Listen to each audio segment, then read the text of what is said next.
महाभारत के 5 सबसे शक्तिशाली राज्य आखिर कौन से थे और उन खास शक्तिशाली राज्यों में कौन से राजा राज करते थे। आप देख रहे हैं मिस्टीरियस हिंदू। तो चलिए अब करते हैं ज्ञान की बात। वीडियो में आगे बढ़ने से पहले हमारे चैनल को सब्सक्राइब अवश्य करें और बेल आइकन जरूर दबाएं। महाभारत धर्म और अधर्म के बीच हुआ एक महान संग्राम जो ना तो कभी इतिहास में कभी दोबारा हुआ और ना भविष्य में कभी फिर से होगा। इस युद्ध में एक से बढ़कर एक महाबलशाली योद्धाओं ने हिस्सा लिया, लेकिन बात यही नहीं थमती। इसके अलावा महाभारत काल में एक से बढ़कर एक शक्तिशाली राज्य भी हुआ करते थे और वहां राज करते थे बेहद शक्तिशाली राजा। तो चलिए आज के इस वीडियो को अंत तक जरूर देखिएगा, क्योंकि आज हम बात करेंगे महाभारत काल के उन 5 नगरों की जो बेहद शक्तिशाली थे और बेहद ही समृद्ध साम्राज्य थे। जब जब शक्तिशाली साम्राज्य की बात की जाती है तो सबसे पहले बात होती है मगध राज्य की, जो कि महाबली जरासंध की नगरी हुआ करती थी। महाभारत काल में अगर किसी के पास भी सबसे ज्यादा सेना थी तो वो था स्वयं जरासंध, जिसके पास न केवल 23 अक्षौहिणी सेना का बल था, बल्कि चेदी के यादव वंशी राजा शिशुपाल, असम के राजा भगदत्त, मद्र देश के राजा शल्य, यवन देश का राजा काल्यवन, कामरूप का राजा दंतवर्क, कलिंगपति वासुदेव पौंड्रुक, कांद अंशुमान, अंग, बंग, कौशल, द्रषाण, भद्र, त्रिगत, शाल्व राजा, नग्रजीत का राजा गोभद्र जैसे महान पराक्रमी राजा जरासंध के मित्र थे। और केवल इतना ही नहीं, महाबलशाली कंस जो कि श्री कृष्ण के मामा थे, जरासंध उसी कंस के ससुर भी थे। तो ये सभी राजा पूरी तरह से जरासंध को समर्थन देते थे। अगर आप हरिवंश पुराण को पढ़कर देखेंगे तो आपको मिलेगा कि काशी, कौशल, चेदी, मालवा, विद्य, अंग, वंग, कलिंग, पांड्या, सौबेर, मद्र, कश्मीर और गांधार जैसे राज्य भी जरासंध ने जीतकर हासिल किए हुए थे। जरासंध और उसकी नगरी मगध की ताकत इतनी ज्यादा थी कि जब तक जरासंध जीवित रहा, पांडव अपना राजसूय यज्ञ नहीं कर पा रहे थे और श्री कृष्ण ने भी 17 बार युद्ध करने के बाद भी जरासंध को नहीं मारा था, क्योंकि जरासंध की मृत्यु एक मल्ल योद्धा के हाथों ही लिखी थी, जो स्वयं कोई और नहीं बल्कि भीम ही थे। कहते हैं जरासंध ने कई बार भगवान श्री कृष्ण को मारने की कोशिश भी की थी और इसीलिए उसने कई बार ऐसे ऐसे राक्षसों का सहारा लिया जो भगवान श्री कृष्ण को मृत्यु दे सकते थे। उनमें से एक था काल्यवन। लेकिन भगवान श्री कृष्ण की चतुराई के कारण ही स्वयं भीम ने जरासंध का वध किया। वही बात करें दूसरे सबसे खतरनाक साम्राज्य और शक्तिशाली राज्य की, तो वो किसी और का नहीं बल्कि स्वयं कंस का था, जिसे सब मथुरा कहते थे।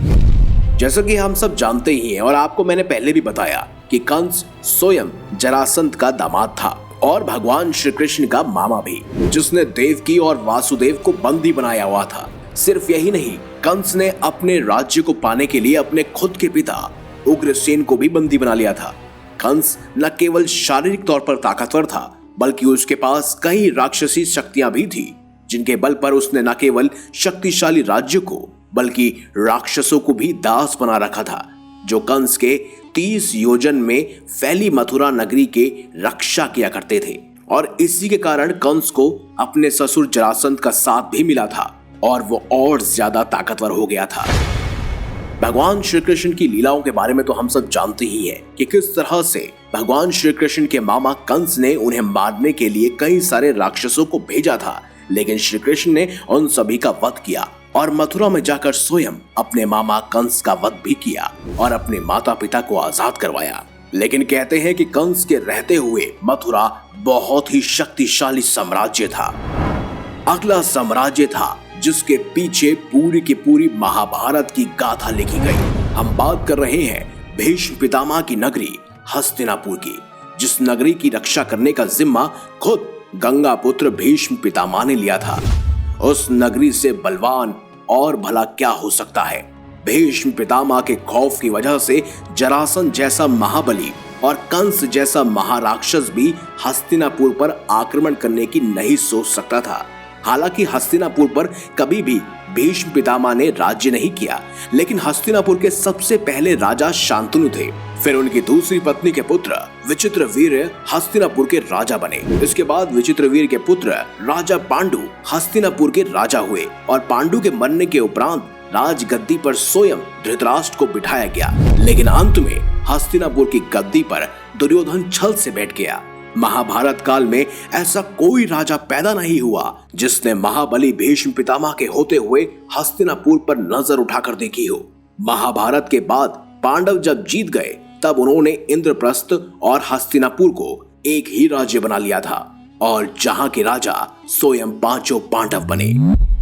अब बात करते हैं एक ऐसे साम्राज्य की जिसकी नींव स्वयं पांडवों ने रखी। हम जिस खास नगरी और साम्राज्य की बात कर रहे हैं वो कोई और नहीं बल्कि इंद्रप्रस्थ था, जिसे स्वयं पांडवों ने बसाया। इसीलिए उसे पांडवों की नगरी इंद्रप्रस्थ भी कहते हैं। ऐसे तो महाभारत युद्ध में कई सारी वजहें रही, लेकिन सबसे बड़ी वजह थी दुर्योधन का लालच। जब दुर्योधन ने लालच में आकर पांडवों को खांडवप्रस्थ के जंगल दिए, तब पांडवों ने अपनी मेहनत और कुशलता के दम पर इसे इंद्रप्रस्थ बनाया और यहाँ के राजा बने युधिष्ठिर।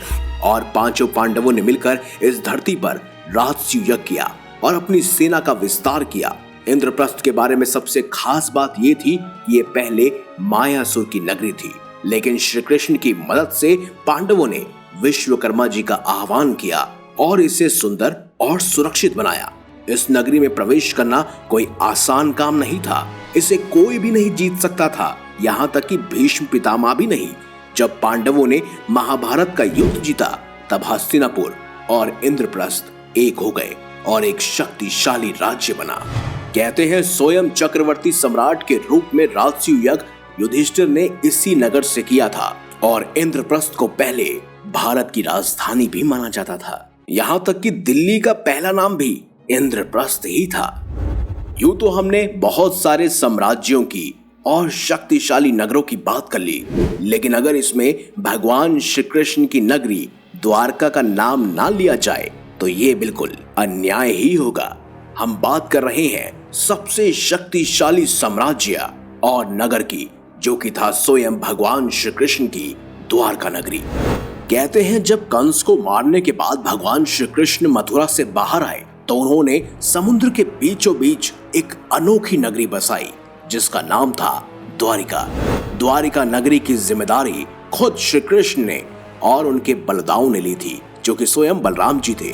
इसके बाद श्री कृष्ण और बलराम के पुत्रों ने इस द्वारका नगरी की रक्षा की जिम्मेदारी अपने कंधों पर उठाई। अगर द्वारका नगरी की शक्ति की बात की जाए तो जहाँ के राजा खुद नारायण हो, उस राज्य की शक्ति की कोई सीमा ही नहीं होगी।